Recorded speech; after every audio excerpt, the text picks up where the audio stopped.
आपण पाहता inside story. आजचा दिवस गाजला तो अर्थातच मनोज जरांगेंच्या 6व्या दिवसाच्या उपोषणानं। मनोज जरांगेंची प्रकृती एकीकडे खालावल्याचं पाहायला मिळालं, त्यानंतर राज्यभरात कानाकोपऱ्यामध्ये जाळपोळ झाल्याचं पाहायला मिळतंय, तोडफोड झाल्याचं पाहायला मिळतंय। आज दिवसभरात काय नेमकं घडलंय? राज्यभरात मराठा आंदोलन पेटलं, त्याचेच पडसाद उमटताना पाहायला मिळतात। हिंसाचाराचं प्रमुख केंद्र ठरलं ते बीड जिल्हा।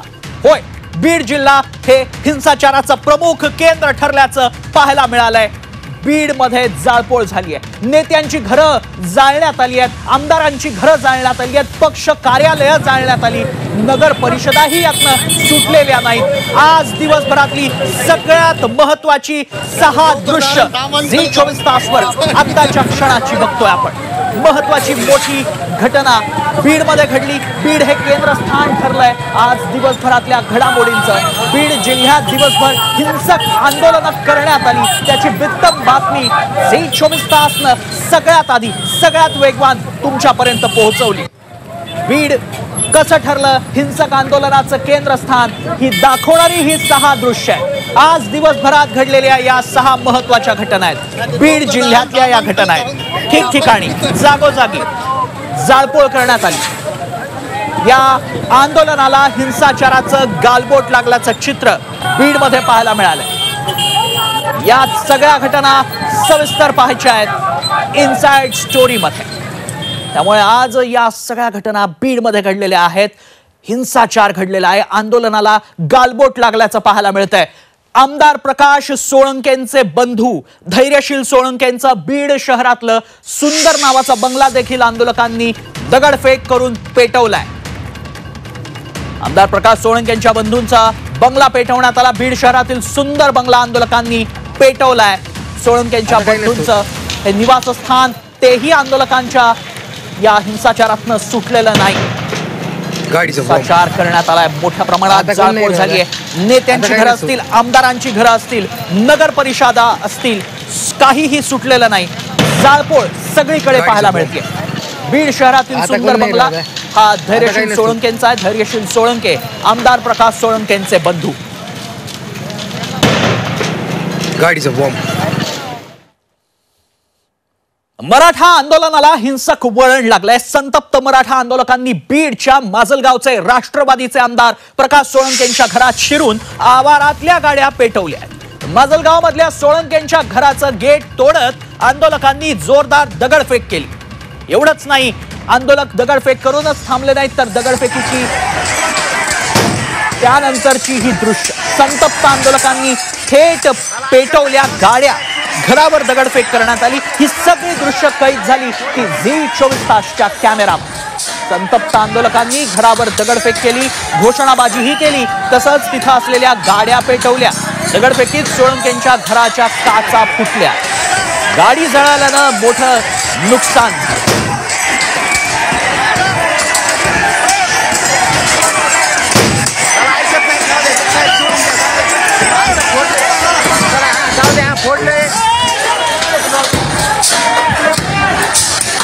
संतप्त आंदोलकांनी गाड्या पेटवल्या, घरावर दगडफेकही केली। आमदार सोळंकेंचं घर पेटवलं।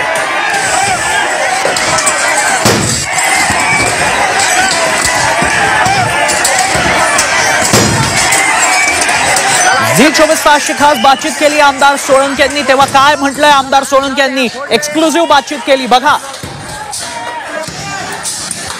दगडफेक झाली, समाजाच्या भावना तीव्र आहे, त्याच्यामुळे आता लोकप्रतिनिधींना टार्गेट करून त्यांना म्हणजे त्यांच्या घरावर दगडफेक करण्यापर्यंत केलेली आहे। मला विनंती करायची सर्व आंदोलकांना की आम्ही पण मराठाला आरक्षण द्यावं याच बाजूचे आहोत। माझी सगळ्यांना विनंती आहे की असं हिंसक मार्गाने आपण आंदोलन करू नये।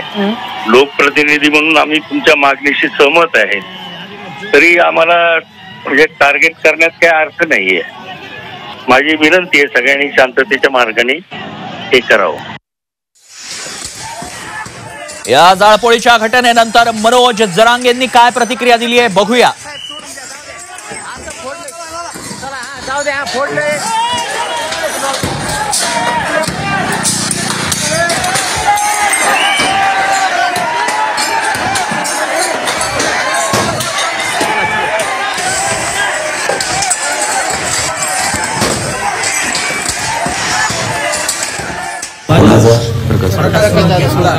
तिले खोडीले काहीतरी म्हणलं असं. त्याची ख्याती बिळी दिलेलं माहिती, त्याला दम निघत नाही, त्याच्या आळी टोकली ती त्याची. त्याला मराठ्याने मोठं केलंय. तेव्हा कधी सोसायटीत सुद्धा निवडून येऊ शकत नाही कधीच. पण मराठ्याने त्याला मंत्री केलं, उपमुख्यमंत्री केलेलं. आता मराठ्याने ज्ञान शिकणार का? तेव्हा काहीतरी बोलल्याशिवाय मराठी वाटत जाऊ शकत नाही, मी खात्रीने सांगतो. आणि बीडमध्ये संतप्त आंदोलकांनी चक्क अग्निशमन चालकाची गाडी जाळली आहे. अग्निशमक गाडी जळून खाक झाली आहे. अग्निशमकाची गाडी देखील जाळण्यात आली आंदोलकांकडनं. बीड मधली ही घटना. एकीकडे बीड हे हिंसाचाराचं केंद्र ठरत असताना आग विझवण्यासाठी तत्पर असलेल्या अग्निशमन दलाची गाडीच बीडमध्ये जाळण्यात आली आहे. संतप्त आंदोलकांनी ही गाडी पेटवून दिली आहे. मोठी घटना बीडमधनं पाहायला मिळतेय. अग्निशमन दलाची गाडी बीडमध्ये जाळण्यात आली.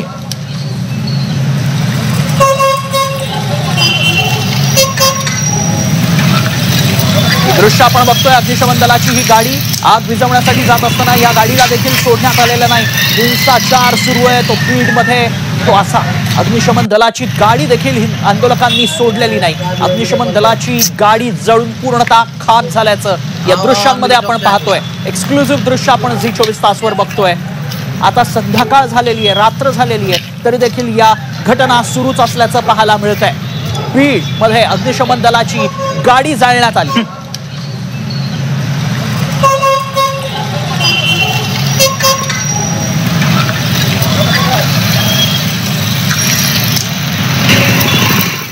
आणि बीडमध्येच मराठा आंदोलन चांगलंच पेटल्याचं पाहायला मिळतंय. मराठा आंदोलकांनी भाजपच्या कार्यालयाबाहेरही जाळपोळ केली आहे.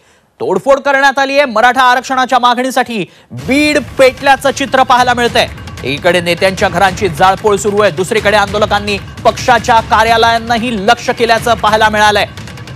अधिक माहिती जाणून घेणार आहोत. आमचे प्रतिनिधी विष्णू बुर्गे सध्या आपल्या संपर्कात आहेत. विष्णू, एकीकडे घरं जाळली आहेत, आमदारांची घरं, नेत्यांची घरं, आणि आता पक्ष कार्यालय देखील या आंदोलकांच्या तावडीतनं संपलेली नाहीत, सुटलेली नाहीत. एकंदरीतच बीड मध्ये सगळीकडं आग धुवा याप्रमाणे सगळीकडे आग आहे, दूर आहे असंच म्हणावं लागेल. कारण बीड जिल्ह्यामध्ये सर्वत्र जे नेते आहेत, कार्यकर्ते आहेत, त्यांची कार्यालयावर लक्ष केलं जाते. आता जिल्हाध्यक्षांची कार्यालय जे आहेत त्यांच्यावरती लक्ष केलं जाते.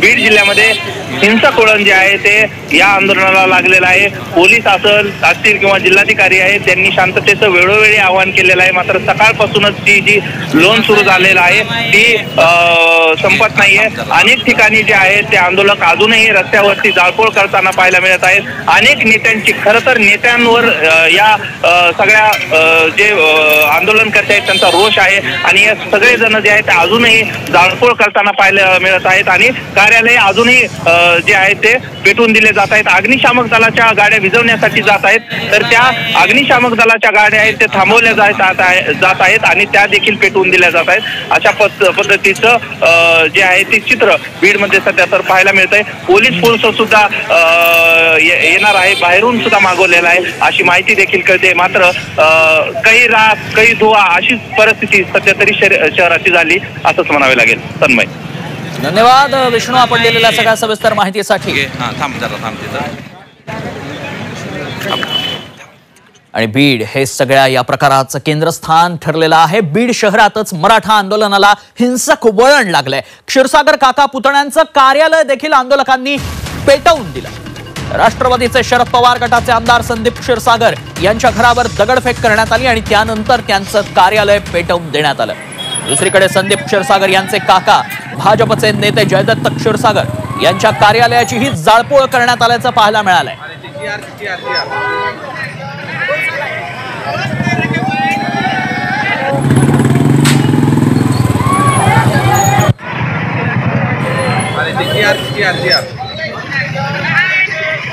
जयदत्त क्षीरसागर आणि आमदार संदीप क्षीरसागर दोघांची, काका पुतण्यांची कार्यालय पेटवून देण्यात आली. मराठा आंदोलन पेटल्याचं पाहायला मिळत आहे.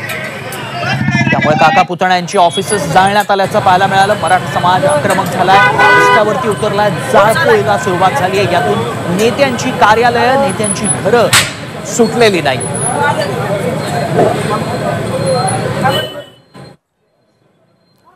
मराठा आरक्षणाच्या मागणीसाठी सुरू झालेलं आंदोलन पेटलंय. संतप्त आंदोलकांनी बीड जिल्ह्यातल्या माजलगाव नगर परिषदेला देखील सोडलं नाही. नगर परिषदेला ही आग लावण्यात आली आहे. नगर परिषद इमारतीतून धुराचे लोट निघाले. माजलगाव शहरात अनेक ठिकाणी आंदोलकांनी जाळपोळ केली आहे. मराठा आरक्षणाच्या मागणीसाठी कार्यकर्ते आक्रमक झाल्याचं पाहायला मिळत आहे.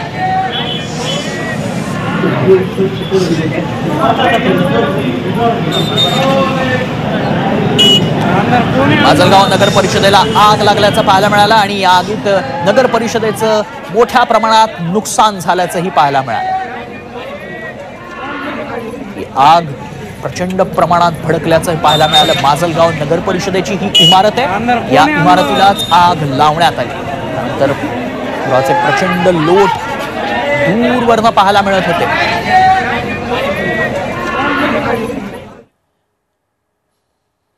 याच बीड जिल्ह्यात मराठा आंदोलनाला हिंसक वळण लागलंय. संतप्त मराठा आंदोलकांनी बीड नगर परिषद कार्यालयावर जोरदार दगडफेक केली आहे. नगर परिषदेच्या इमारतीच्या काचा आंदोलकांनी दगडफेक करून फोडल्या आहेत. माजलगाव नगर परिषदेला आग लावल्यानंतर बीड नगर परिषदेवरही दगडफेक करण्यात आली आणि यामुळे बीड शहर परिसरात सध्या तणावाचं वातावरण पसरलंय.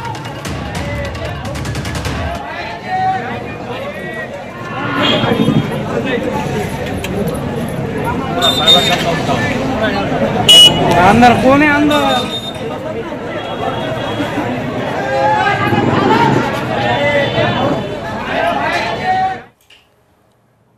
बीडमधील आष्टीच्या तहसीलदारांची गाडी देखील पेटवण्यात आली आणि या आगीत गाडी जळून खाक झाली आहे. गाडीला आग लागली की लावली गेली याबाबत अजून काही माहिती मिळालेली नाही.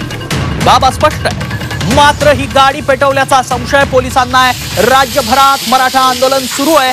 यावेळी संतप्त आंदोलकांनी गाडी पेटवली का, गाडीला आग लागली या दिशेनं तपास करण्यात येतोय.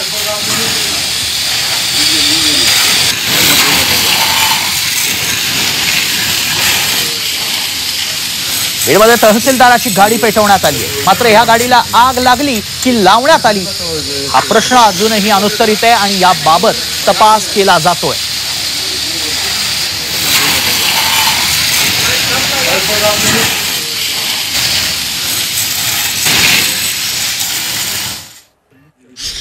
हे दृश्य पहा. तहसीलदारांची ही गाडी होती आणि याच गाडीला आग लावण्यात आली की ही आग लागली याबाबतचा तपास अद्याप झालेला नाही. ही बाब अस्पष्ट आहे. मात्र आता ही गाडी तहसीलदारांची होती हेही ओळखता येणार नाही कारण गाडी जळून खाक झाली.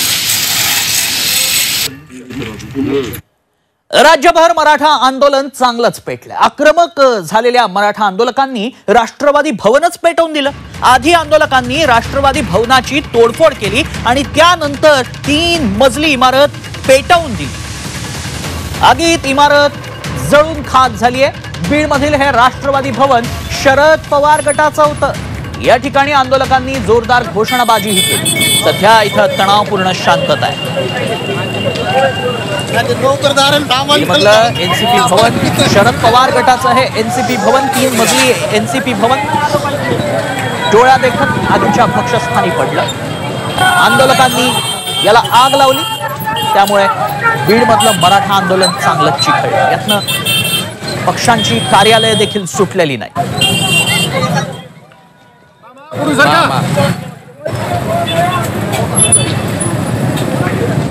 आणि आत्ताच्या क्षणाची आणखी एक महत्वाची आणि तितकीच मोठी बातमी पाहणार आहोत. ठाकरे गटाचे जिल्हा प्रमुख ठाकरे गटाचे आंदोलनकर्त्यांनी पेटवलंय. ठाकरे गटाचे जिल्हा प्रमुख कुंडलिक खांडे यांच्या कार्यालयाला भीषण आग लागली आहे. कुंडलिक खांडे यांचं कार्यालय जळून खाक झालंय. या आगीमध्ये एक्सक्लुझिव्ह दृश्य बघूया. झी24 तासवर आता आपण बघतोय ही दृश्य. या क्षणाची ही दृश्य. जिल्हा प्रमुखांचं ऑफिस पेटवलंय. ठाकरे गट जिल्हा प्रमुखांचं ऑफिस पेटवण्यात आलंय. अजूनही आंदोलक हिंसक होत आहेत. पक्षीय कार्यालय ठिकठिकाणची जाळली जात आहेत. त्यातनं कुठलाच पक्ष आता सुटलेला नाही. ठाकरे गट जिल्हा प्रमुखांचं ऑफिसही या ठिकाणी पेटवण्यात आलंय. कुंडलिक खांडे यांचं हे कार्यालय आगीच्या भक्षस्थानी पडलंय. आंदोलन पेटलंय. जिल्हा प्रमुखांचं ऑफिस पेटवण्यात आलंय. ठाकरे गटाचे जिल्हा प्रमुख आहेत पुंडलिक खांडे, त्यांचं ऑफिस पेटवण्यात आलं, त्यांचं कार्यालय जाळण्यात आलं. अधिक माहिती जाणून घेऊयात. आमचे प्रतिनिधी विष्णू बुर्गे सध्या संपर्कात आहेत. विष्णू, क्षणाक्षणाला ठिकठिकाणी कानाकोपऱ्यातनं बीडच्या या अशा घटना समोर येतात. आता ठाकरे गटाचं कार्यालय जाळण्यात आलंय. एकूणच ठाकरे गटाचे जे आहेत पुंडलिक खांडे हे जिल्हा प्रमुख आहेत आणि त्यांचं जे कार्यालय आहे हे फोडण्यात आलेलं आहे आणि फोडल्यानंतर त्याला जाळ सुद्धा लावलेला आहे. मोठे अग्नीचे लोट जे आहेत ते पाहायला मिळत आहेत. बीड जिल्ह्यातलं जे जिल्हाध्यक्ष आहेत त्यांच्या कार्यालयाला आता लक्ष करण्यात आलेलं आहे आणि यामध्ये मोठ्या प्रमाणावरती जे आहे कार्यालयाचं नुकसान झालेलं आहे. सर्व कार्यालय आहे जे ठाकरे गटाच्या जिल्हा प्रमुखाचं ते जे आहे ते जळून खाक झालेलं आहे. त्यातल्या खुर्च्या ज्या आहेत त्या देखील संतप्त ज्या आंदोलकांनी ते बाहेर फेकलेले आहेत आणि त्याला देखील आग लावलेली आहे. अशा प्रकारे ठाकरे गटाच्या ज्या आहे जिल्हाध्यक्ष त्यांच्या कार्यालयावरती जमावानं दगडफेक करत आग लावलेली आहे आणि या ठिकाणी मोठं नुकसान झाल्याचं पाहायला मिळतं. मात्र पोलीस या ठिकाणी आता दाखल झालेले आहेत आणि पोलीस देखील अश्रू धुराच्या नळकांडे आहेत ते आंदोलकावरती सोडत आहेत आणि त्यामुळं काहीच आंदोलक जे आहेत ते पळाले आहेत आणि त्यामुळं आता शांततेचं वातावरण थोड्या वेळात निर्माण होईल अशीच परिस्थिती या ठिकाणी निर्माण झाली. आशा करूया शांततेचं वातावरण निर्माण होईल. धन्यवाद विष्णू, आपण दिलेल्या सविस्तर माहितीसाठी. झी24 तास सातत्यानं क्षणाक्षणाची उत्तम बातमी तुमच्यापर्यंत पोहोचवत आहे. ही आत्ताची दृश्य आहेत, एक्सक्लुझिव्ह दृश्य आहेत झी24 तासवर. केवळ झी24 तास दिवसभरात ज्या ज्या घटना घडल्यात त्या तुमच्यापर्यंत सगळ्यात आधी झी24 तासनं पोहोचवल्यात. आता देखील ही घडलेली घटना आहे ती थेट तुमच्यापर्यंत पोहोचवली आहे झी24 तास.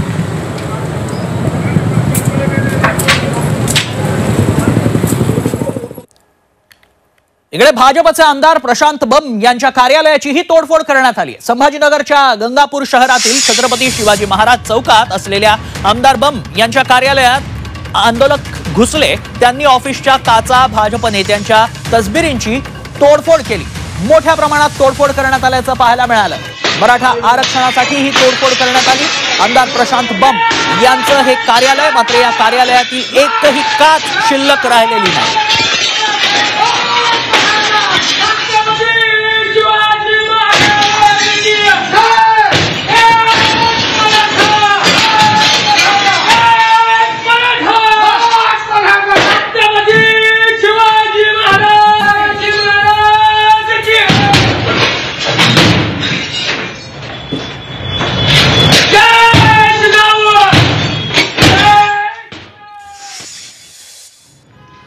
आणि आत्ताच्या क्षणाची आणखी एक महत्वाची मोठी बातमी. मराठा क्रांती मोर्चाच्या वतीनं उद्या सातारा जिल्हा बंदचं आवाहन करण्यात आलंय.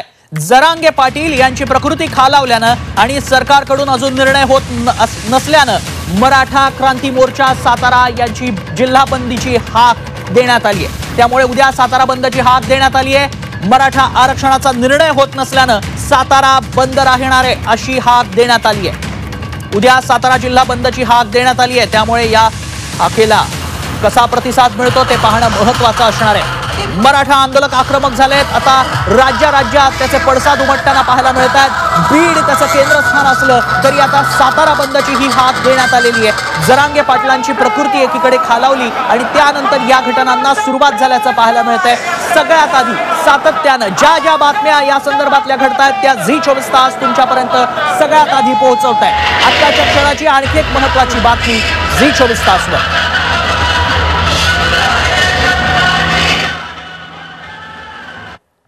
इकडे धाराशिव जिल्ह्यात मराठा आरक्षण आंदोलनाला हिंसक वळण लागलं. रस्त्यावरती टायर जाळत सरकारचा निषेध करण्यात आलाय. जरांगे पाटील यांच्या आंदोलनाला समर्थन म्हणून कळंब तालुका बंद पाळण्यात आला. सोलापूर धुळे राष्ट्रीय महामार्गावर टायर पेटवून मराठा समाजाच्या वतीनं चक्काजाम आंदोलन करण्यात आलं. कळंब शहरातून जाणारे दोन्ही महामार्ग अडवण्यात आले. जिल्हाभर तणावाची परिस्थिती कायम असल्याचं पाहायला मिळालंय.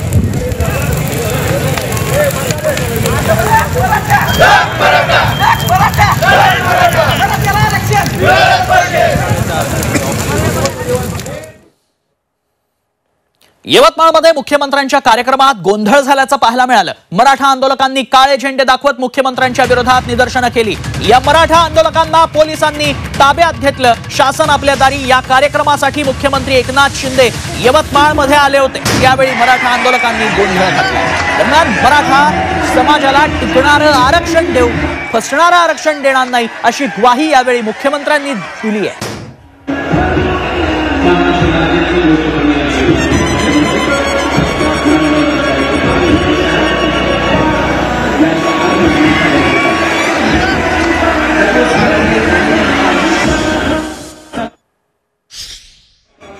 मी तिकडे देखील मनोज जरांगेंना विनंती केली, इथेही मी आपल्या माध्यमातून विनंती करतो की निर्णय होईल, सकारात्मक होईल, टिकणारं आरक्षण मिळेल, कायद्याच्या चौकटीमध्ये टिकेल असं मिळेल, फसणारं नाही मिळणार। रद्द होणारा निर्णय आम्ही घेऊ इच्छित नाही, कारण शेवटी आपल्याला एकमेकाला कायमस्वरूपी एक दुसऱ्याच्या सामोरं जायचं आहे। आणि म्हणून हे सरकार वेळ काढूपणा करणारं नाही, हे सरकार फसवणारं नाही, हे सरकार जे देणार आहे ते प्रामाणिकपणे देणार आहे।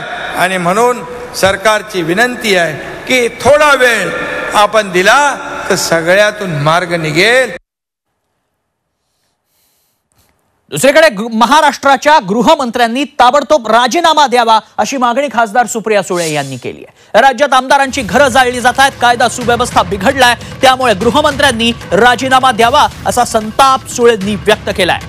खासदार सुप्रिया सुळेंनी राजीनाम्याची मागणी केली आहे।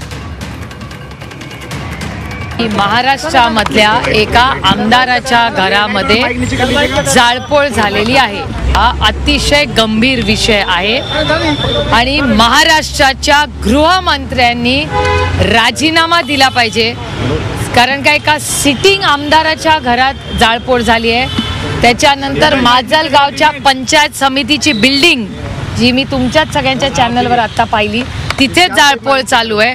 It's a complete intelligence failure. महाराष्ट्राच्या गृहमंत्रालयाचा फेलियर आहे। महाराष्ट्राच्या गृहमंत्र्यांचा तातडीने राजीनामा हा महाराष्ट्राच्या मुख्यमंत्र्यांनी घेतला पाहिजे। हिंसक आंदोलन करणाऱ्यांना मनोज जरांगे पाटलांनी मात्र जोरदार तंबी दिली आहे। हिंसक आंदोलन जाळपोळ ताबडतोब थांबवा, नाहीतर मला वेगळा निर्णय घ्यावा लागेल असा इशारा जरांगेंनी दिला। हिंसक आंदोलनामागे सत्ताधारी पक्षांचे कार्यकर्ते असल्याचा आरोपही त्यांनी यावेळी केलाय। शांततेत आंदोलन करण्याचं आवाहन जरांगेंनी केलंय।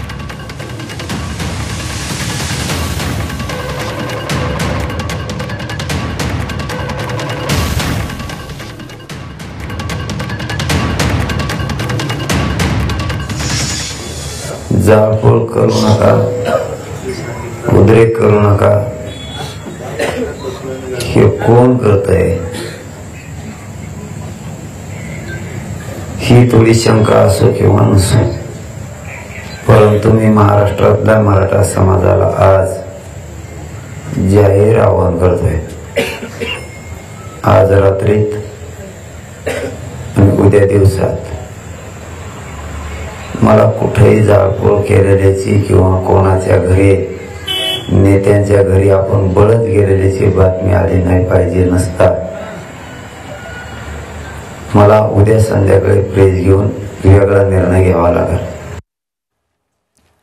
हिंगोलीच्या डेपोत उभी असलेली बस जाळण्याचा प्रयत्न झालाय। पेट्रोल टाकून बस जाळण्याचा प्रयत्न करण्यात आला। या बसला लागलेली आग विझवताना बस चालक मात्र गंभीर जखमी झालाय। आंदोलकांनी बस जाळण्याचा प्रयत्न केलाय। पेट्रोल टाकून बस जाळण्याचा प्रयत्न झाला। आणखी एक अशीच घटना, मात्र ही बसची आग विझवताना चालक जखमी झाला। हिंगोलीमध्ये ही घटना घडली। हिंगोलीत बस पेटवण्याचा प्रयत्न झाला।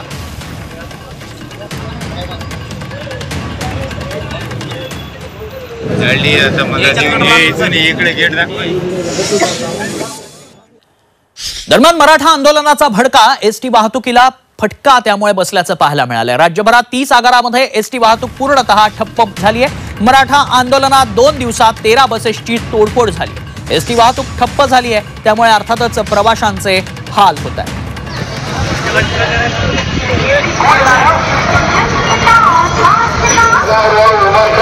मराठा त्याचा परिणाम आता राज्यातील एसटी सेवेवर झालेला पाहायला मिळतोय. बघूया.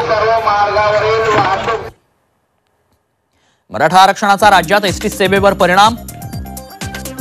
मराठवाड्यातील 70% एसटी वाहतूक बंद झाली आहे. छत्रपती संभाजीनगरसह बीड, जालना, परभणी, हिंगोली, लातूर, नांदेड, धाराशिव जिल्ह्यात प्रवासी वाहतुकीवर परिणाम झालाय. जळगाव बीड मार्गावर एसटी वाहतूक बंद झाली आहे.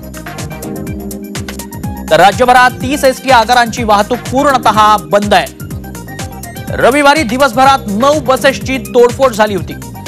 तर सोमवारी संध्याकाळपर्यंत आणखी 4 बसेसची तोडफोड झाल्याचं पाहायला मिळालंय. एसटी वाहतूक बंद असल्यानं प्रवाशांचे हाल होत आहेत.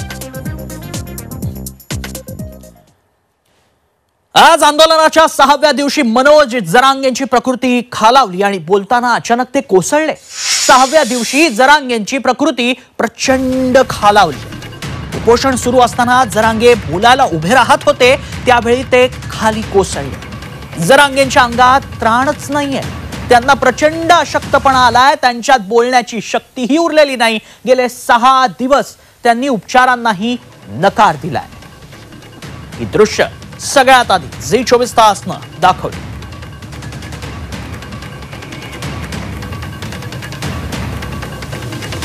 दरम्यान मनोज जरांगे पाटलांवर तातडीनं उपचार करा, अन्यथा मी आत्महत्या करेन असा इशाराच नांदेडमधील आरोग्य सेविका रेखा पाटलांनी दिलाय. अंतरवाली सराटीत येऊन जरांगेंनी उपचार घेण्याची त्यांनी विनंती केली. जरांगेंची तब्येत पाहून आरोग्य सेविका रेखा पाटील रडायला लागल्या. सरकारनं तातडीनं आरक्षणाचा निर्णय घ्यावा आणि जरांगेंचा जीव वाचवावा, अन्यथा आम्ही तलवारी घेऊन तुमच्या घरात घुसू असा इशाराच त्यांनी दिला. आता लिमिट संपलंय त्यांचं जगण्याचं. मी स्वतः आरोग्य सेविका आहे. मी स्वतः आरोग्य सेविका आहे. आम्ही लई सिरियस पेशंट हाताळलेत. इथल्या डॉक्टर लोकांनी त्यांना साधी हेडला पोझिशन दिली नाही. त्यांना हेडला आवश्यक आहे.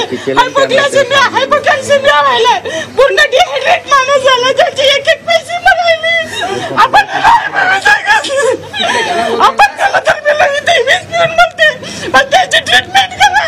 आज आम्हाला आरक्षण महत्वाचं नाही. माझा भाव महत्वाचं. माझ्या भावाची ट्रीटमेंट करा.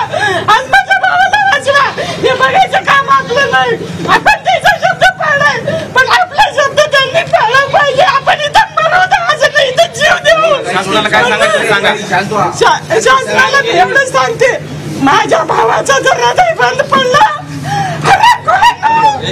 माझ्या भावाचा जर हृदय पडलं, मी घरात घुसून मारायला कमी करणार नाही. जर माझ्या मामाच्या जीवाला काय हानी झाली तर त्यांना जीवन सोडणार नाही. आखरीचा इशारा आहे पूर्ण सरकारला. मी भवानीची शपथ घेऊन सांगायला, जर माझ्या मामाला काही झालं तर मी सरकारला जीवन सोडणार नाही. घरात घुसून मारताल आम्ही सगळ्या माय बहिणी. जरांगे बाबा प्लीज एक घोट पाणी घ्या ना प्लीज.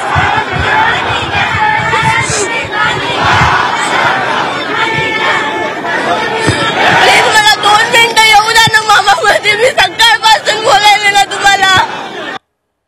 जरांगेंची प्रकृती प्रचंड खालावल्यानंतर ग्रामस्थांची चिंता मात्र वाढली. ग्रामस्थांनी एकच आक्रोश केला, जरांगे पाणी प्या, पाणी प्या अशी मागणी ग्रामस्थ करत होते. पाणी प्यायलं तर न्याय कसा मिळणार असं जरांगे म्हणाले. मात्र अनेक ग्रामस्थांच्या डोळ्यात पाणी आलं. अखेर जरांगेंनी ग्रामस्थांची विनंती मान्य करत घोटभर पाणी प्यायलं.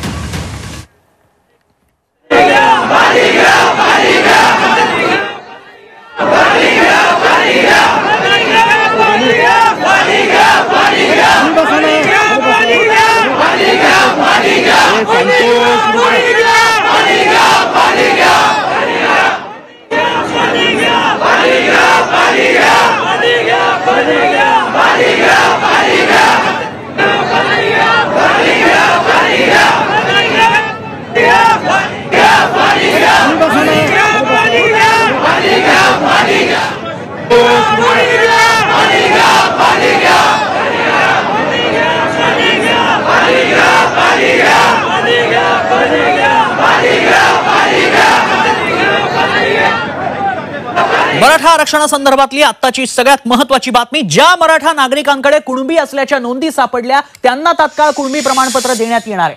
मुख्यमंत्री एकनाथ शिंदेंनी ही महत्त्वाची घोषणा केली आहे. कुणबी दाखल्यांसंदर्भातला शिंदे समितीचा अहवाल उद्या कॅबिनेट समोर मांडला जाणार आहे आणि त्यानंतर या प्रक्रियेला सुरुवात होईल. इतर समाजावर अन्याय न करता मराठा समाजाला टिकणारं आरक्षण देणार अशी पुन्हा ग्वाही मुख्यमंत्र्यांनी दिली आहे. जरांगेंनी सरकारला आणखी थोडा वेळ द्यावा, त्यांनी तब्येतीची काळजी घ्यावी असं आवाहन मुख्यमंत्र्यांनी यावेळी केलं. जस्टिस शिंदे साहेबांचा आहे हा उद्या आपण कॅबिनेटमध्ये स्वीकारल्यानंतर आपले महसूल मंत्री संबंधित तहसीलदार असतील, जिल्हाधिकारी असतील यांच्याबरोबर VC वरून बोलून हे जे काही ज्यांच्या जुन्या नोंदी आहेत त्या जुन्या नोंदी त्या ज्यांच्या सापडलेल्या आहेत त्या तात्काळ त्याची कागदपत्र तपासून त्यांना जे दाखले देण्याची प्रक्रिया देखील जी आहे ही सुरू करण्याचा देखील आपण निर्णय घेतलेला आहे. आणि हा निर्णय आज आपण नव्याने घेत नाही. हा निर्णय 2004, 2007 आणि 1967चा आहे. त्यामुळे मला वाटतं या सगळ्या दोन्ही बाजूतून आपण पुढे जातोय. मनोज जरांगे पाटील यांना देखील माझं आव्हान आहे, विनंती आहे की आपण थोडा वेळ यामध्ये सरकारला दिला पाहिजे, स्वतःची काळजी घेतली पाहिजे. त्यांच्याही काळजीची आम्हाला तब्येतीची चिंता आहे. त्यांनी वैद्यकीय उपचार घेतले पाहिजे, पाणी घेतलं पाहिजे, त्यांनी हॉस्पिटलची जी काही ट्रीटमेंट आहे ती घेतली पाहिजे. कारण शेवटी कुठेही आम्हाला सरकारला देखील त्यांची चिंता आहे. तर ठिकठिकाणी जाळपोळीच्या घटना घडत आहेत. त्यामुळे ग्राफिक्सच्या माध्यमातून जाणून घेणार आहोत नेमका काय निर्णय घेण्यात आलेला आहे. शिंदे समितीचा अहवाल उद्या कॅबिनेट समोर मांडणार. महसूल मंत्री तहसीलदार जिल्हाधिकाऱ्यांशी बोलणार. ज्यांच्याकडे नोंदी सापडल्या त्यांची कागदपत्र तपासली जाणार.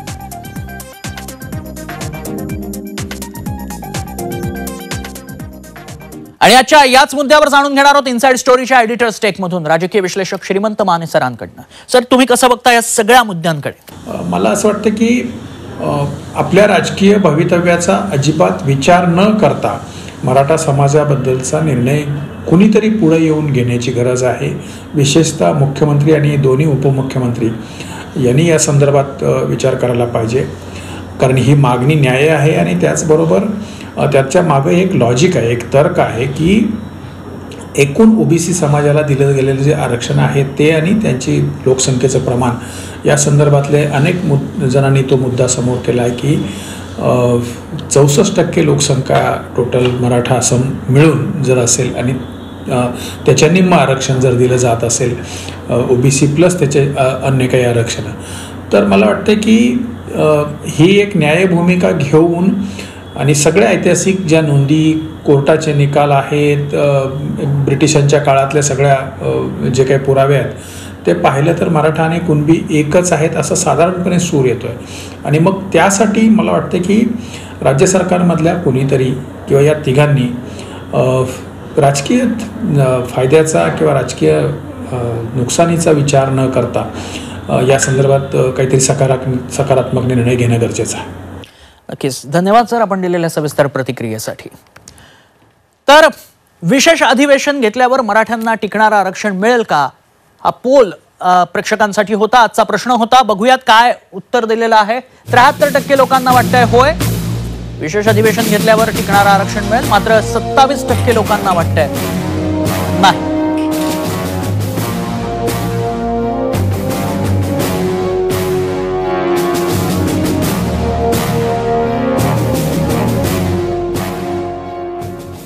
आणि इनसाइड स्टोरीमध्ये एक छोटासा ब्रेक नंतर पाहायच्यात राज्यासह इतरही महत्त्वाच्या बातम्या. पाहत राहा इनसाइड स्टोरी.